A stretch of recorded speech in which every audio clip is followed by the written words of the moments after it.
the AA predictions going. Well, not predictions, but previews. And we so far we've done Port Richmond and Petrides. Curtis, I'm gonna save Curtis for last because I know I'm so warmly loved in the Curtis Warriors baseball community, so we will save them for last.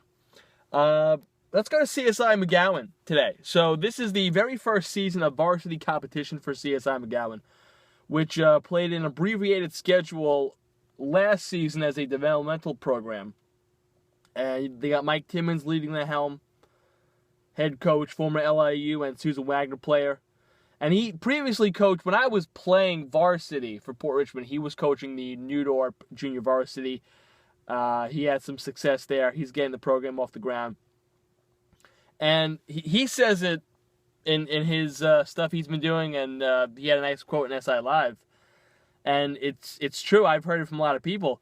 Funding was a big problem for this school because they literally had nothing. And as Timmons and a lot of people say, they didn't have a bat, they didn't have a ball, they didn't have anything. CSI McGowan had nothing. So funding was a big problem for them, so they finally got it off the ground, and they'll be playing meaningful varsity baseball this season. I didn't like this, though, last season.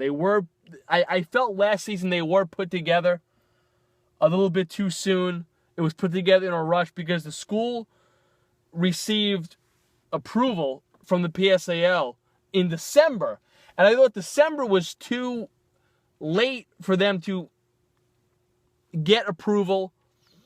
And, you know, you're doing your first set of workouts for high school baseball in October.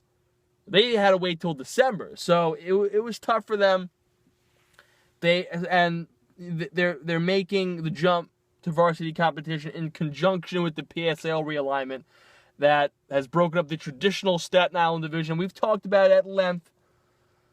Port Richmond, Petrides, Curtis, them. And it will allow the Dragons to open up at a lower level of competition rather than having to play a team like Tottenville or Wagner on a regular basis.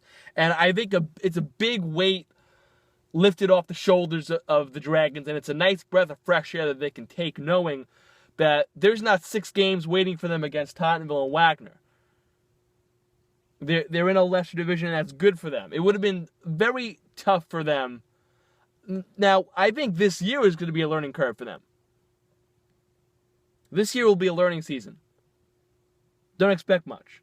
But, in terms of wins and losses, but I think it would have been even tougher to try and build the program getting mercied by Tottenville and Wagner. Because let's face it, CSI McGowan would have gotten mercied. Curtis has gotten mercy by them, Petrides, Port Richmond, and they're all better than CSI McGowan. So I think this is a very good thing for them. He's got 23 kids, Timmons does, on the roster. They're very heavy on juniors, but they also have a nice group and a big group of underclassmen, because CSI McGowan does not have a junior varsity team, much like Port Richmond and much like Petrides in the same division. And they don't also have a baseball field either. They have no baseball field. The school has no baseball field. So they're sorting out what to do. I know I've been in contact with them personally. And Mid-Island has been in contact with them of having them play their home games at Mid-Island. I know for a fact, as of this present date, March 18th, they have 6 games that they're going to be playing out of their 8-game home schedule at Mid-Island Babe Ruth. See, Mid-Island? You got some exposure. Mid-Island will be something that they're pursuing dates, and as of right now, I know for a fact they have 6. Willowbrook Park is a fallback option. For practice, they'll have the option to do some workouts on the football field of CSI, and we'll turn to Willowbrook for full baseball workouts. Now, understandably, with a new program that has had little opportunity to get on a field so far, there's a lot of player evaluation still need to be done.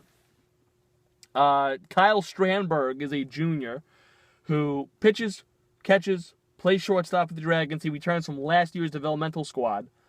Jason Luna is a pitcher and center fielder, and the junior will likely lead off for the Dragons.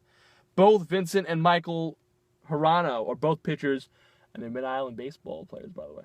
Vincent catches and Michael plays the middle infield. The Dragons will also be working around some after-school academic obligations, particularly with the junior class, that will limit availability for players at times. So there's going to be a lot of flip-flopping around with the lineups for Coach Timmons and CSI. There's going to be a lot up in the air. But this is a learning year. This is a chance for them to learn and develop. And I wouldn't go far as to say they're going to go 8-8. Because I don't think that's going to happen. I don't think they're there yet. And that's not a knock on them. Listen, they've had it tough. They don't have a field to practice on. And there's still a lot of work to be done. This is a first-year program. They should, and I think they will go out there and win about 3 or 4 games. They'll win about 3 or 4 games, which I think for a first-year program is fine. I think that's fine. So before I get knocked, I think that's perfectly fine for a first-year team. 3 or 4 wins, and I think they'll be competitive. I don't see this team getting mercied a lot, but they're also not going to go out there and go 8, 9, and 7. I think 3-13, 4-12 in that range for CSI, I think is fair. And then next year, then you know what, you have the year under your belt. But for now, I think 3 wins, 4 wins is very, very understandable and very fair to ask for CSI McGowan.